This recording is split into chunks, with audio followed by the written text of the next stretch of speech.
TaxAct is here anytime you want to easily file your taxes.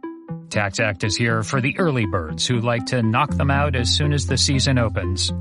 And for the procrastinators who like to wait until the very last minute. TaxAct is also here for the middlers who file right in the middle of tax season. No one ever talks about the middlers, but TaxAct sees you, and TaxAct respects you. TaxAct. Let's get them over with. Listen, all you New Yorkers. Excuse me, taxi. Okay, man, we're looking around. This is the 77 WABC minicast. You know, just on this whole subject of Strait of Hormuz, I come back to that. Obviously very important with respect to oil prices, gasoline prices, fertilizer prices, you name it.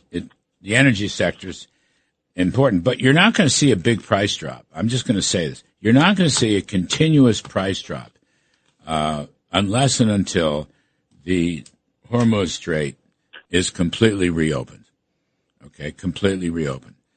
What we have now is probably got down by $15 or so. That's good, maybe a little more. But I don't think it's going to get any better unless we can make a deal, negotiate, or force Iran to get out of the Strait of Hormuz. They don't own it, and there should not be any fees attached to it.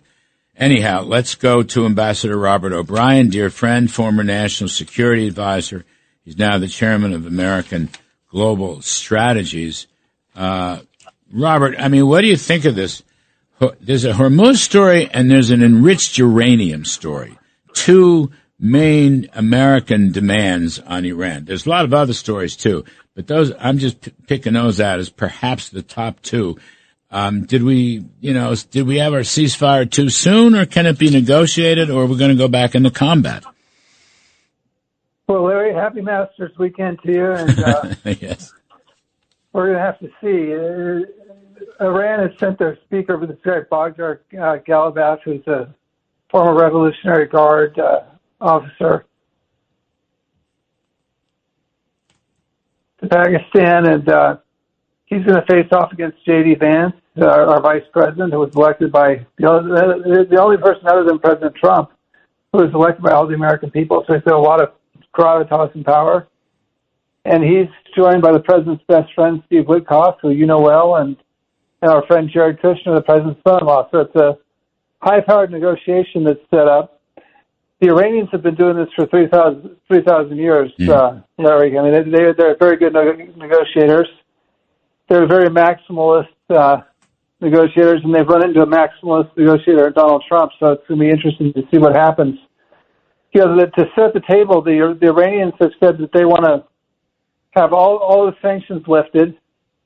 And keep in mind, they lost the war decisively, but they've come to the ceasefire with big demands. They've demanded to be able to take tolls on the Strait of Hormuz and treat it like a canal, like the Panama Canal or the Suez Canal, and they would be the owners of the strait, and they would be able to charge $2 million a tanker and make a bunch of money doing that. They want their assets that have been frozen around the world because of terrorism unfrozen, and they want all the sanctions lifted.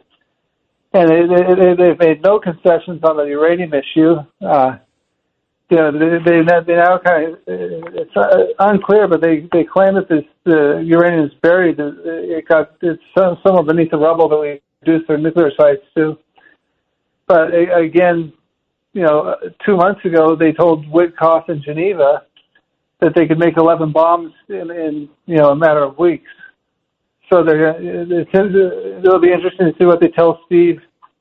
Having told him, and Jared having told him one thing in Geneva just recently, and now what they're going to tell him about this uranium today. So you're absolutely right. The strait is an issue because it affects the world economy, and the Iranians are coming with maximalist demands.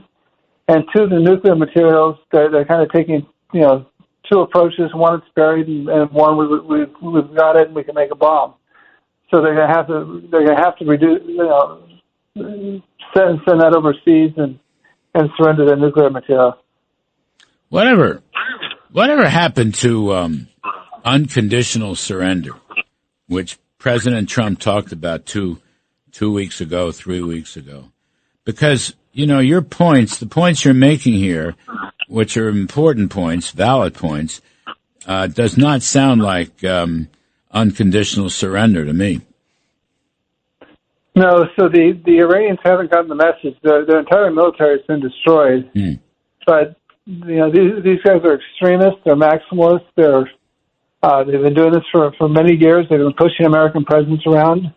I don't think they're going to push President Trump around. I don't think they're going to push Jared and Steve and JD around in Pakistan. The Speaker Galabaf, whoever he is, kind of the third string leader because everyone senior to him was killed.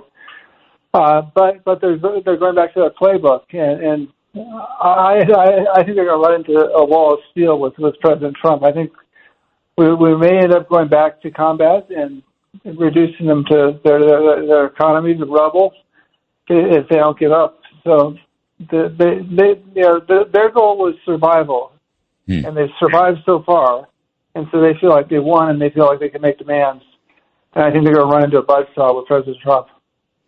Well, the military troops are still there. They're not going anyplace. So President Trump has said if Iran doesn't behave or accede to our conditions, then combat will resume.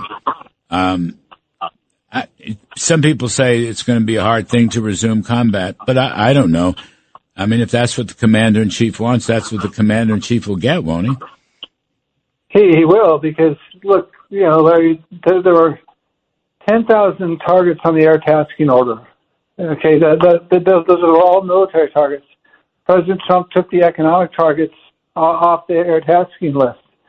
And so he basically gave the Iranians a choice, a carrot and a stick. He said, look, I'm not going to bomb your economic engine. I want to give you a chance to rebuild, and that's the incentive to settle, to end your nuclear program, and the support of Hamas and the Houthis and Hezbollah, and in your ballistic missile program, and I'll let you keep your economy. But so he destroyed their military. Their economy is still intact.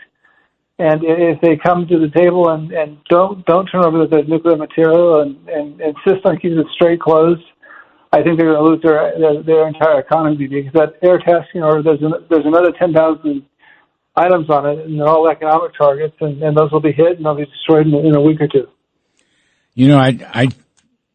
This whole issue of Iranian money, whether it's economic targets, as you say correctly, or just this general point of Iran putting a toll on ships passing through the Strait of Hormuz, they have no such right. They don't run it in the way the Panama runs canal. By the way, I had trouble giving that up too. But in any way, I'm just suggesting I don't want Iran to have any additional money right now. Right? I want them to be broke. I don't want them to have rebuilding money. I don't want them to have the purchase of Chinese equipment. You read in the media, China is trying to re-equip or rebuild Iran. Our good friends in China, quote unquote. Trump's going over there in a little while. I mean, I don't want them to have any of those privileges bought with money. No, Larry, the nuclear program and the ballistic missile program and ultimately an intercontinental ballistic missile that could reach America, it requires two things. It requires time to have your scientists figure it all out, or to buy the materials from China or North Korea, and it requires money to get the resources you need for the program.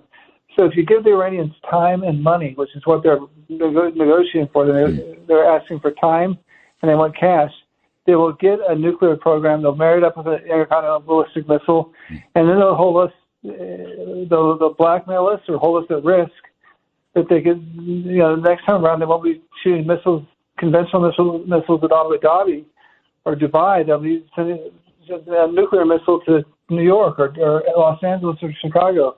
We cannot allow that to happen. You're absolutely right. President Trump has to, stay firm in the negotiations. I think he will. Because we can't take the risk of them having time and money, because time and money equals a nuclear weapon on a massive missile. Well, that's a That's a good way to put it. That's a very good way to put it. I mean, basically, we're just betting. We're betting on President Trump to be tough. We're betting on J.D. Vance to be tough. I agree with all that. I think, if these negotiations, there's 2 weeks, Robert, maybe you can help us in the last few minutes here. There's a 2-week ceasefire. Now, this weekend, which is not quite 1 week into the ceasefire, is in Pakistan. If there's no agreement this weekend, what happens? Another week? Do they stay in Pakistan, or what? How does this play out? Well, they could, if there's progress in the negotiations, they could stay in Pakistan or leave some of the team in Pakistan to work on technical issues, and then have the principals reconvene again next week to see if they can get to a deal. Or if the negotiations are at a standstill, Jared and Steve and the vice president can come back to Washington, tell the president that there's going to be no deal, and then he may take action before the end of the ceasefire. Right.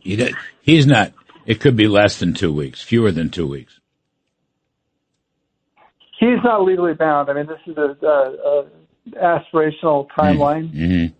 And if the negotiations don't go anywhere and the Iranians stick to their position now that they want a lot of money and, the regime wants to stay in power and they want to continue to fund Hezbollah, I think these negotiations could end very quickly this weekend.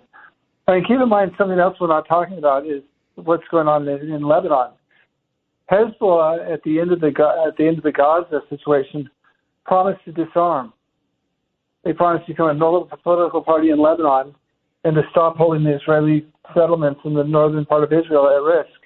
There's a tunnel system in southern Lebanon that rivals Gaza, and they want to do another October 7 attack from Lebanon. Hezbollah, Hamas did it from Gaza. Hezbollah wants to do it from Lebanon, and it's totally sponsored by Iran. I mean, Hezbollah is basically an Iranian army in Lebanon. And they were supposed to disarm. They didn't. The Israelis are now attacking them to enforce the disarmament and protect themselves and root out these tunnels, lock, stock, and barrel. And what are the Iranians asking for as part of the negotiations? They're asking that Israel be constrained and that the ceasefire apply to Lebanon, but they're not agreeing that Hezbollah should be disarmed. So again, they're approaching these negotiations as if they won the war. They were decisively defeated, but in some ways they've won the propaganda war because mainstream media here and legacy media just mouths the Iranian propaganda and anti-Trump, never Trump, talking points. And so the Iranians watch CNN and think that they've won the war. They were wiped out. It's what they do. As you say, they've been doing it for a long time. And hopefully our guys will prove to be men of steel and not permit them to get away with this. The Lebanon thing is another important point that has to be dealt with. Anyway, Robert O'Brien, former national security advisor in Trump 1. He's now the chairman of American Global Strategies. Thank you, dear friend. Appreciate it very much. The Larry Kudlow Show on the Red Apple Podcast Network.